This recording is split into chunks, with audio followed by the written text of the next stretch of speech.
സാധാരണ വീട്ടിലുള്ള സാധനങ്ങളൊക്കെ വെച്ചിട്ട് ഒരു ഫ്രൈഡ് റൈസ് റെസിപ്പി നോക്കിയാലോ.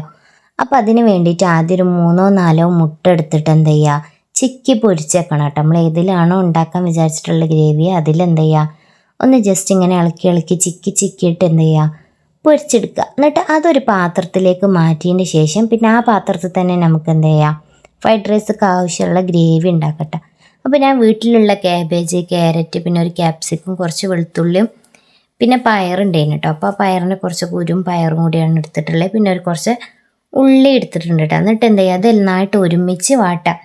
എന്നിട്ട് അതിക്ക് ഇത്തിരി ഉപ്പിട്ട് കൊടുക്കട്ടോ. എന്നിട്ട് ഇതെന്ത് ചെയ്യുക, നന്നായിട്ടൊന്ന് വേവിച്ചെടുക്കുക. നല്ല വേവിക്കണ്ട, ഒന്ന് ജസ്റ്റ് ഒന്ന് നന്നായിട്ടൊന്ന് വേവിച്ചെടുക്കുക. അതിൻ്റെ ശേഷം എന്ത് ചെയ്യുക, ഒരു കുക്കറിൽ കുറച്ച് പച്ചക്കടലയില്ലേ, പട്ടാണിക്കടല, പച്ചക്കടല എന്ത് ചെയ്യുക, കുറച്ച് ഉപ്പ്, ഇത്തിരി മഞ്ഞൾപ്പൊടിയും കൂടി ഇട്ടുകൊണ്ട് കുറച്ച് മാത്രം ഇട്ടിട്ട് നന്നായിട്ടൊന്ന് വേവിച്ചെടുക്കുക. ഈ വേവിച്ചെടുത്തും കൂടി എന്താ, ഈ വെജിറ്റബിൾസൊക്കെ ആഡ് ചെയ്തെടുത്തിട്ട് നന്നായിട്ടൊന്ന് മിക്സ് ചെയ്ത് കൊടുക്കണം കേട്ടോ. ഇതിൽ ഉപ്പിട്ടിട്ടുണ്ടെങ്കിൽ ഞാൻ കാണിക്കാൻ വിട്ടുപോയതാണേ. അതിൻ്റെ ശേഷം എന്താ ചെയ്യുക, ഇതിലേക്ക് ഞാൻ സിമ്പിളായിട്ട് ഞങ്ങളെ വീട്ടിൽ മാഗി ക്യൂബ് ഉണ്ടായിരുന്നു. അപ്പോൾ മാഗി ക്യൂബ് ഇത്തിരി ഇട്ടിട്ടുണ്ട്. പിന്നെ കുറച്ച് സോയാ സോസും ഒഴിച്ചു കൊടുത്തു. പിന്നെ മസ്റ്റായിട്ട് വേണ്ടത് ഇതിലേക്ക് എരിവിന് കുരുമുളക് പൊടിയാണ് കേട്ടോ. അപ്പോൾ മാഗി ക്യൂബിൻ്റെ കൂടെ കുരുമുളക് പൊടി ഇട്ട് കൊടുത്തിന്. പിന്നെ എനിക്ക് എല്ലാത്തിനും ഗരം മസാല ഒരു നിർബന്ധം കേട്ടോ. അതിൻ്റെ ചോയ എനിക്ക് ഭയങ്കര ഇഷ്ടമാണ്. അതുകൊണ്ട് ഇതിലേക്ക് ഇത്തിരി ഗരം മസാലപ്പൊടി ഇട്ടിട്ടുണ്ട്.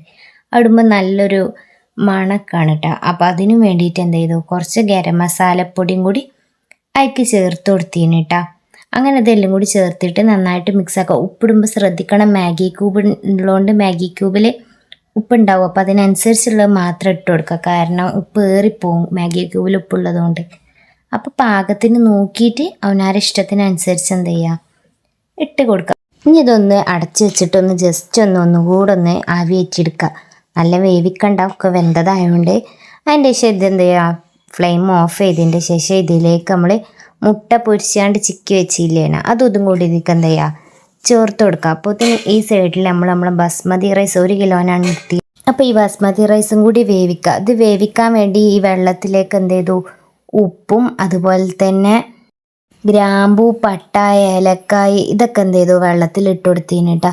അങ്ങനെ അത് നന്നായിട്ട് ഒരു ചെറിയ വേവ്, ജസ്റ്റ് നമ്മൾ മന്തിക്കൊക്കെ വേവിക്കൂലേ അതേപോലെ ചെറിയൊരു വേവായതിൻ്റെ ശേഷം എന്ത് ചെയ്യുക, അതൊന്ന് ഈ ചോറിലേക്ക് നമ്മൾ എടുത്ത ചീന മസാലയിലേക്ക് ഏതിലാണോ ദമ്മിടാൻ ഉദ്ദേശിച്ചിട്ടുള്ളത് അതിലൊന്ന് ഇട്ട് വെക്കുക. പിന്നെ കുറച്ച് നേരം കഴിഞ്ഞിതൊന്ന് വെന്തോട്ടെ, എല്ലാം കൂടെ ഒന്ന് ആവി കയറി വന്നതിൻ്റെ ശേഷം നന്നായിട്ടൊന്ന് മിക്സ് ചെയ്യുക. എന്നിട്ട് നമുക്ക് സെർവ് ചെയ്യട്ടോ. ഫ്രൈഡ് റൈസൊക്കെ നല്ല കോമ്പിനേഷൻ എന്ന് പറയണത് ചിക്കൻ ഗ്രേവിയാണ്. അപ്പോൾ സൈഡായിട്ട് ഞങ്ങൾ ചിക്കൻ ഗ്രേവിയും കൂടി ഉണ്ടാക്കിന് കേട്ടോ. നല്ലൊരു റെസിപ്പിയാണ് കേട്ടോ. എല്ലാവരും ഒന്ന് ട്രൈ ചെയ്ത് നോക്കണേ.